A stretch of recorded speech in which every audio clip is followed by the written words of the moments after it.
واقعہ کربلا کے متعلق گزشتہ جمعہ مختصراً عرض کیا گیا تھا، اور وہ واقعہ اور اس کی تاریخ، اس کا دن گزر چکا۔ اس جمعہ کے موضوع کے لیے میرا ذہن گھومتا رہا کہ اس جمعہ کو کیا بیان کیا جائے۔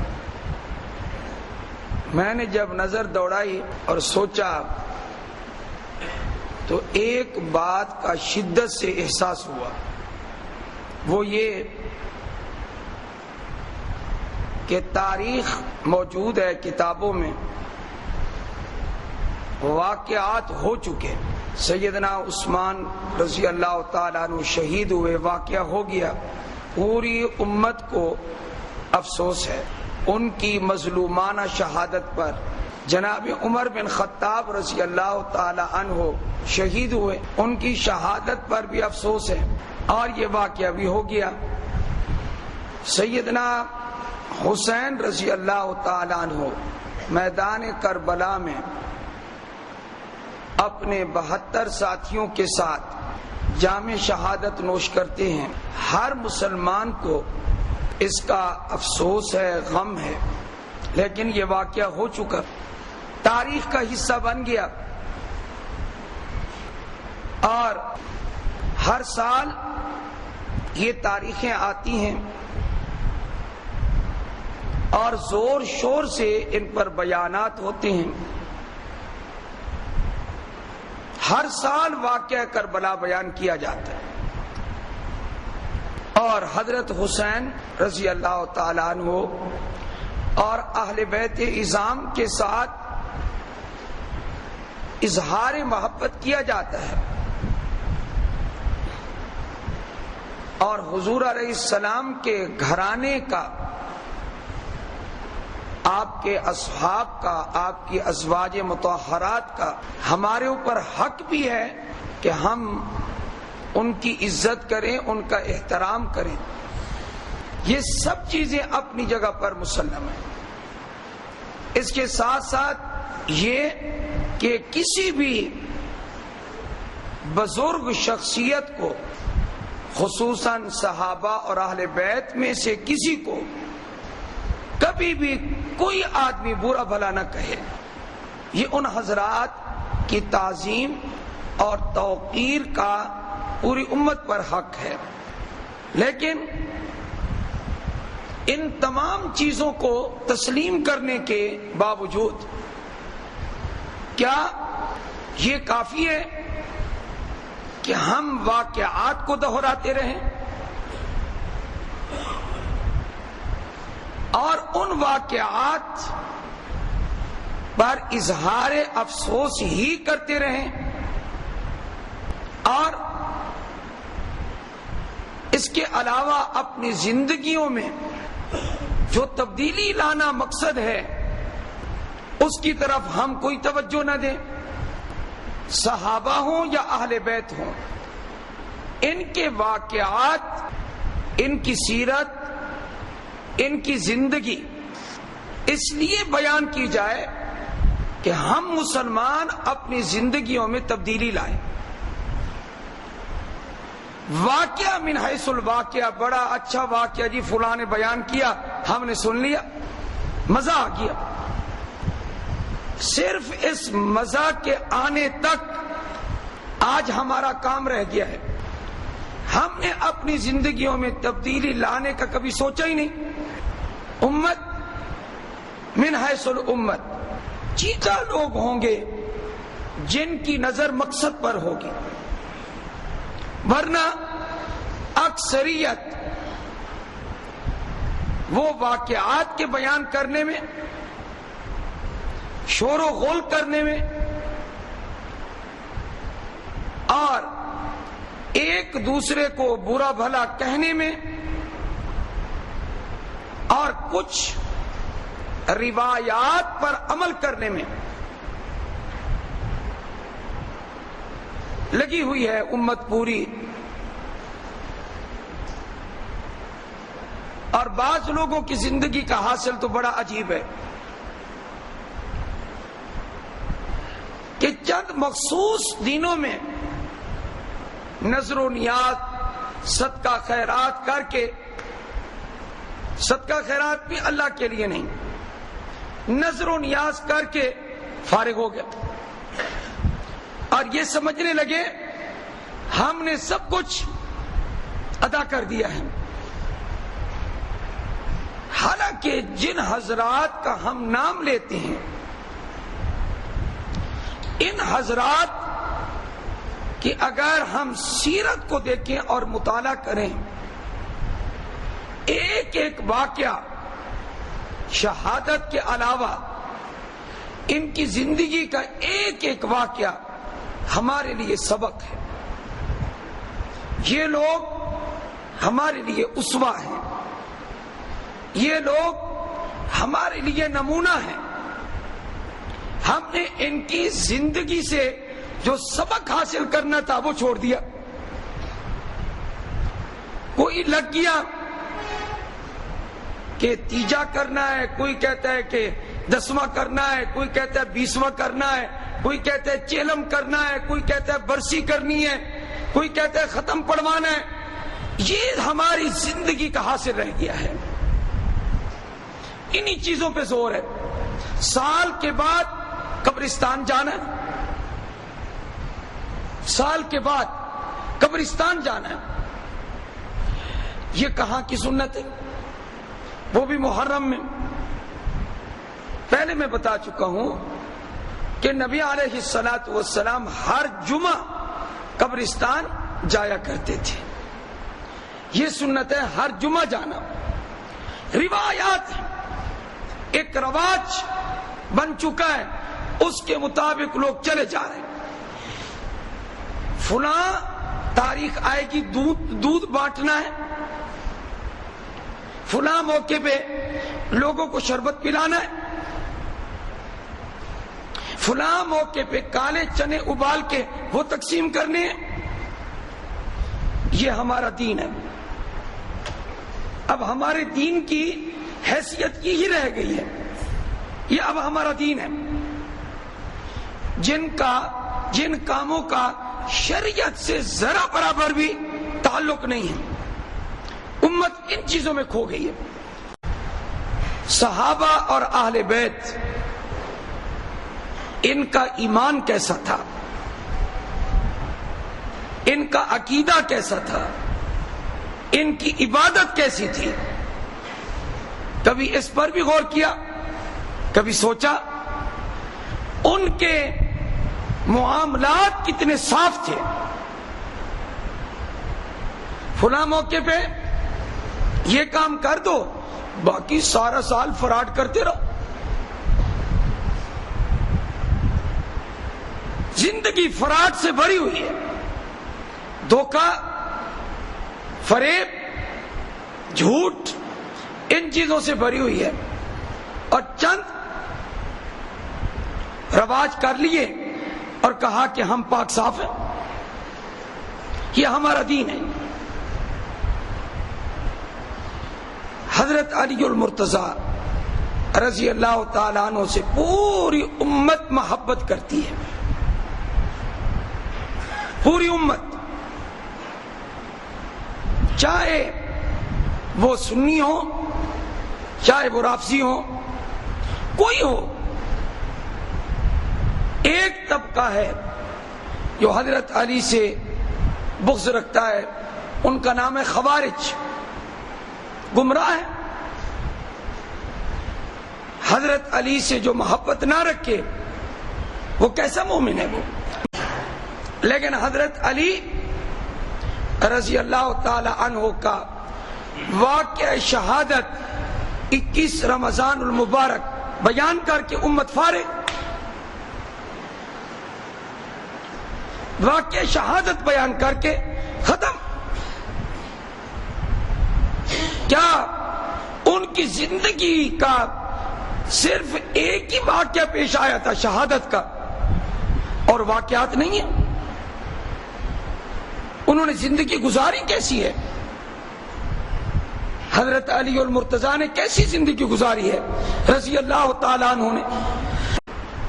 جو فخر السادات ہیں، سید السادات ہیں، ان کی زندگی پڑھو، سوانح پڑھو، سنو اور سبق حاصل کریں ہم سب مل کر۔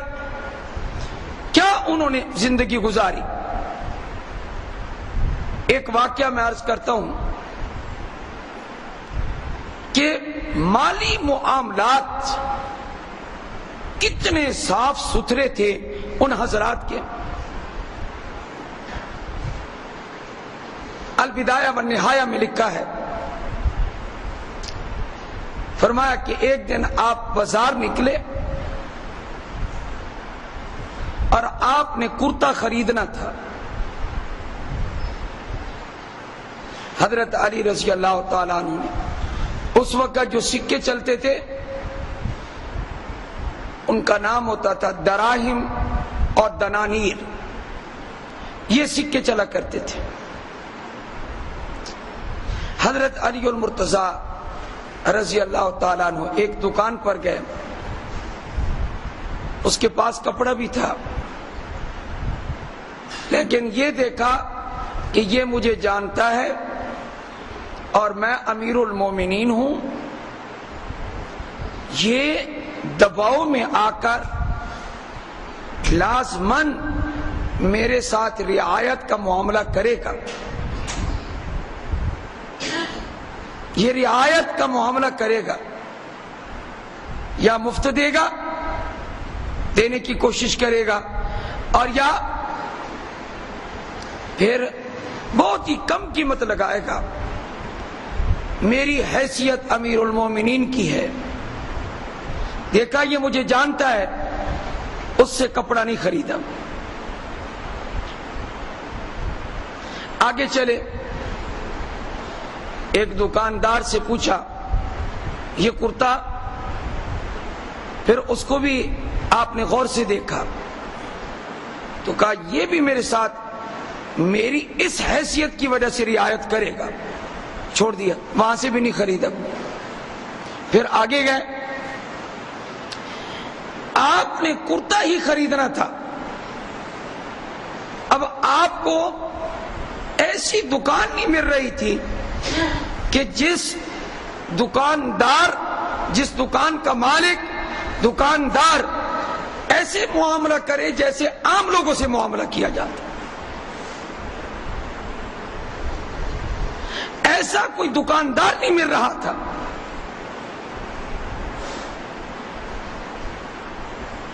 ذرا میں بھی آپ بھی اپنے گریبان میں جھانک کر دیکھیں تو صحیح، علی کا نام لینے والے ہم لوگ رضی اللہ تعالیٰ عنہ وکرم اللہ وجہہ، کتنے لوگ ہیں جو کہتے ہیں ہم علی پہ قربان، ہماری جان بھی قربان۔ جان تو قربان ہے، مالی معاملات کیسے ہیں؟ وہ ٹھیک ہیں؟ آپ غور سے سن رہے ہیں؟ یہ کہنا بڑا آسان ہے، مجھے محبت ہے، میں تو کہتا ہوں یہ دعوے چھوڑ دو تو بہتر ہے۔ محبت ہے دل میں جتنی ہے، لیکن ابھی پائے کی اور کامل اور سچی محبت پیدا نہیں ہوئی۔ وہ اگر پیدا ہوتی تو ہماری زندگیوں میں گڑبڑ نہ ہوتی، ہم پوری طرح ان کی اتباع نہیں کرتے، ہم اطاعت ہی نہیں کرتے۔ ایک بزرگ کا قول میں نے پڑھا تھا، میں حیران ہو گیا، وہ بیٹھے بیٹھے کہنے لگے مجمع کو، کہتے ہیں کہ اگر اللہ کا حکم نہ ہوتا نا نماز میں کہ سورہ فاتحہ پڑھو اور اس میں یہ آیت ایاک نعبد و ایاک نستعین، اگر اللہ کا حکم نہ ہوتا تو میں نماز میں کبھی نہ پڑھتا۔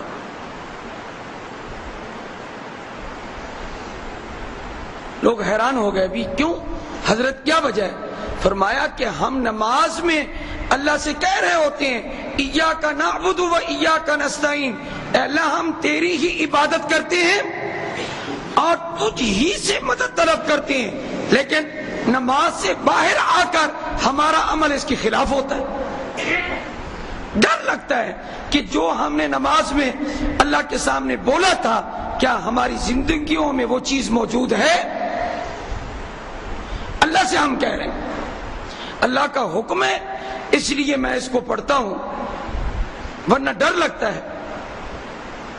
آپ حضرات کو سمجھ آ گئی ہے بات؟ ہماری زندگی کچھ ہے، ہماری زبان پہ کچھ ہے۔ تو حضرت علی المرتضیٰ رضی اللہ تعالی عنہ امیر المومنین تھے، کرتا لینا ہے، دکان کا انتخاب کر رہے ہیں۔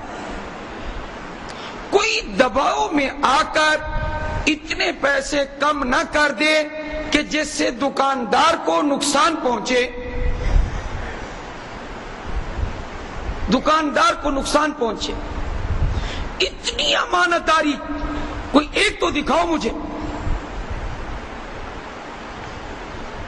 میرے اس روب اور میرے اس منصب کی وجہ سے وہ کہیں مجبور نہ ہو جائے قیمت بہت زیادہ کم کرنے پر۔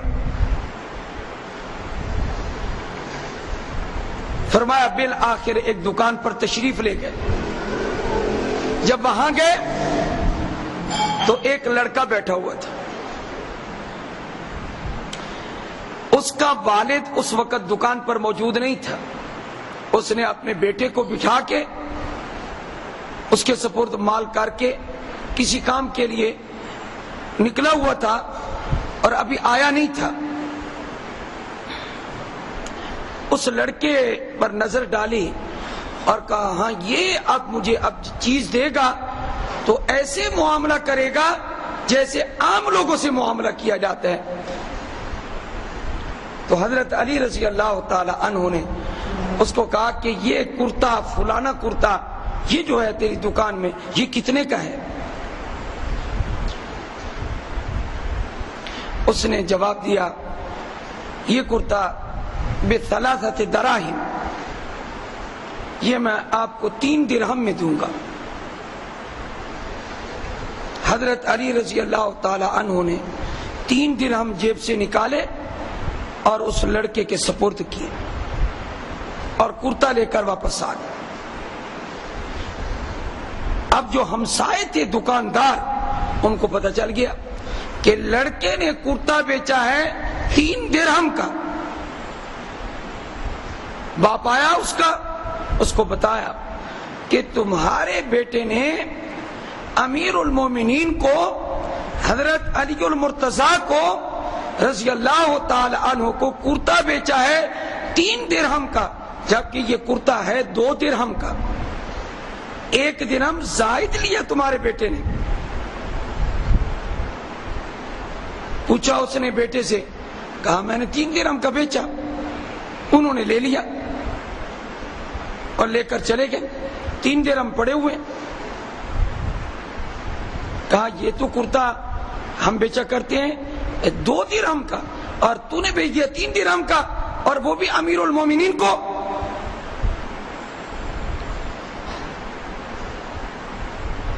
حضرت علی رضی اللہ تعالی عنہ مقام رحبہ میں موجود تھے، ایک جگہ ہے کوفہ میں، وہاں موجود تھے۔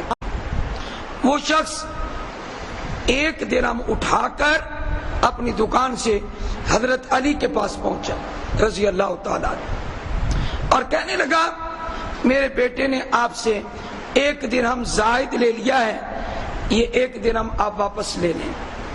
یہ کرتا کتنے کا تھا؟ 2 درہم کا۔ حضرت علی المرتضیٰ رضی اللہ تعالی عنہ نے کہا امسک الدرہم، اس درہم کو اپنے پاس تھام کے رکھو، یہ میں نہیں لوں گا۔ کہا جی کیا وجہ؟ یہ کرتا تو ہم 2 درہم میں بیچا کرتے ہیں، آپ کو اس نے 3 درہم کا دیا۔ تو حضرت علی رضی اللہ تعالیٰ عنہ نے جواب دیا باعنی رضائی و اخذ رضا ہو، اس نے جو خرید و فروخت کی ہے تمہارے لڑکے نے وہ میری رضامندی کے مطابق کی ہے، میں راضی تھا اور میں نے اس کو اتنے پیسے دیے جتنے پر وہ لڑکا راضی تھا، تمہارا بیٹا راضی تھا۔ اب کرتے پر میں راضی اور 3 درہم پر وہ راضی. اب بتاؤ کہ جب معاملہ کرنے والے دونوں ہی راضی ہوں تو تیسرے کو دخل اندازی کی کیا ضرورت ہے؟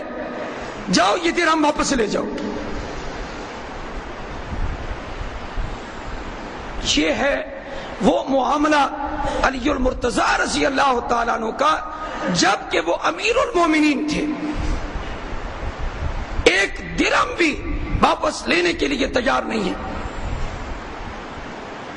عام لوگ حضرت کی زندگی کا ایک واقعہ اور بیان کرتے ہیں اور وہ کہتے ہیں کہ جھگڑا ہوا تھا حضرت علی کا اور ایک یہودی کا. لیکن میں نے البدایہ والنہایہ میں پڑھا، حافظ ابن کثیر نے لکھا رحمہ اللہ نے، یہ واقعہ یہودی کا نہیں، یہ نصرانی کا ہے، عیسائی کا واقعہ ہے.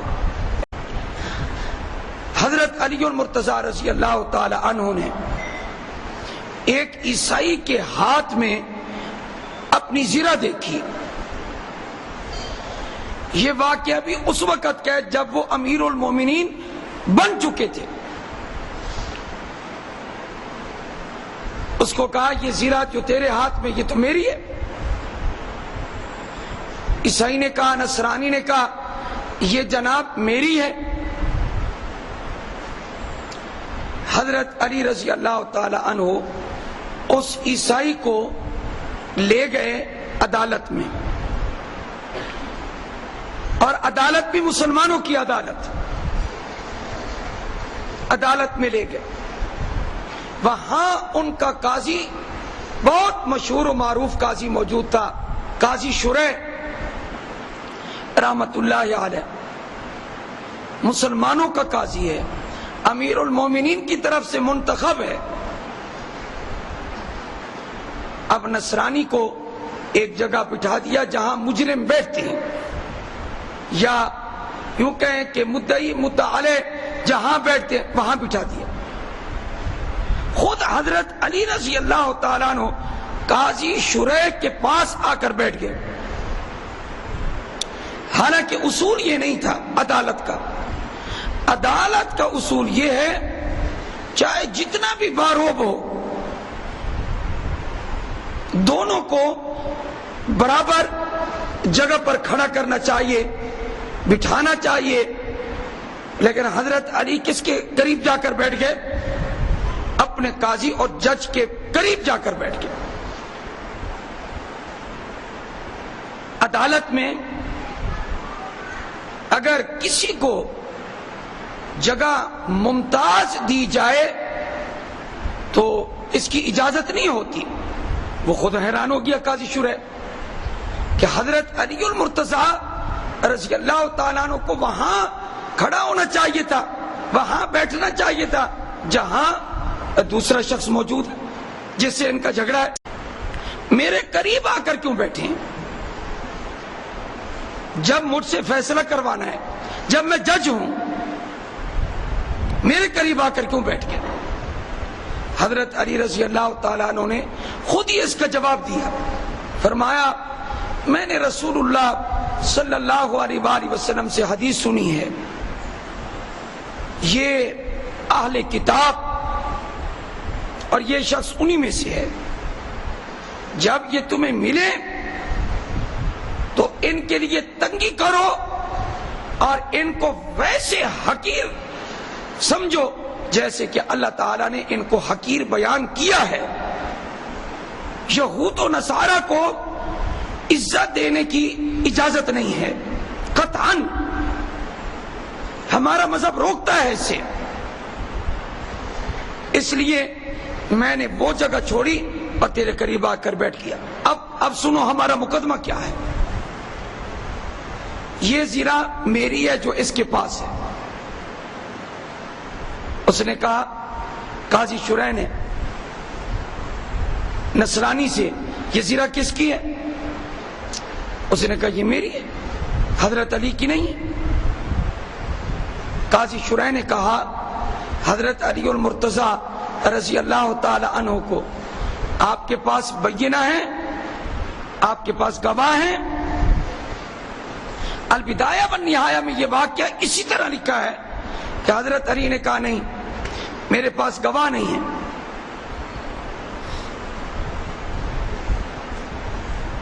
تو قاضی شرح نے کہا اگر آپ کے پاس گواہ نہیں ہے، بعض کتابوں میں یہ تھا کہ میرا غلام کمبر ہے، میرا بیٹا حسن ہے، تو قاضی شرح نے کہا بیٹے کی گواہی تو قبول نہیں اور غلام کی گواہی تو قبول نہیں، لیکن البدایہ والنہایہ کی یہ روایت اس میں اس کا بھی ذکر نہیں ہے.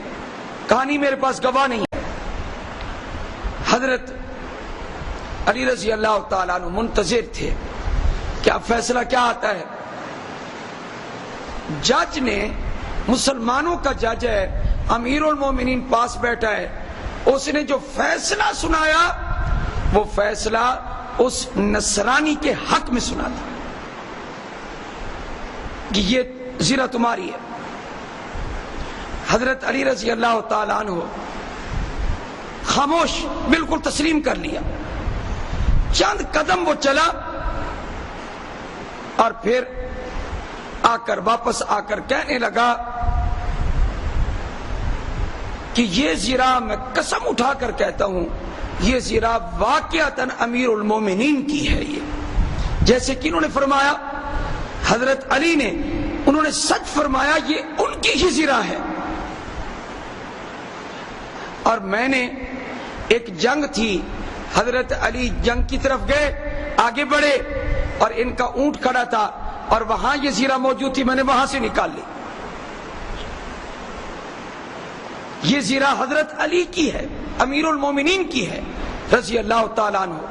اور ساتھ ہی اس نے دوسرا کلمہ پڑھا، اشہد ان لا الہ الا اللہ و اشہد ان محمدا عبدہ و رسولہ.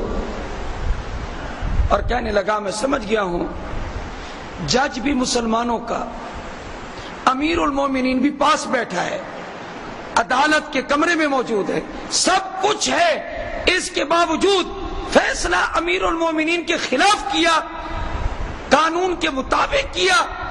معلوم ہوتا ہے یہ ایسے فیصلے تو نبی کیا کرتے تھے جیسے فیصلے جی صحابہ کی حکومتوں میں ہو رہے ہیں. معلوم ہوا یہ مذہب سچا ہے، اس لیے میں مذہب اسلام کو قبول کرتا ہوں. وہ مسلمان ہو گیا. حضرت علی المرتضیٰ رضی اللہ تعالی عنہ نے فرمایا اب جب کہ تو مسلمان ہو گیا ہے یہ زرہ میں تمہیں دیتا ہوں. اور اس کو گھوڑے پر سوار کر کے جو اس کی جگہ تھی وہاں اس کو چھوڑ دیا. اور اب وہ عیسائی نہیں رہا، نصرانی نہیں رہا، وہ مسلمان ہو گیا. اب مجھے یہ ایک بات بتائیں، ہم جو واقعات بیان کرتے رہتے ہیں اور پھر اس کے بعد ہم رو دھو کے ایک طرف ہو جاتے ہیں اور ہماری زندگیاں فراڈ سے بھری ہوئی ہیں، اس سے کیا فائدہ ہوگا؟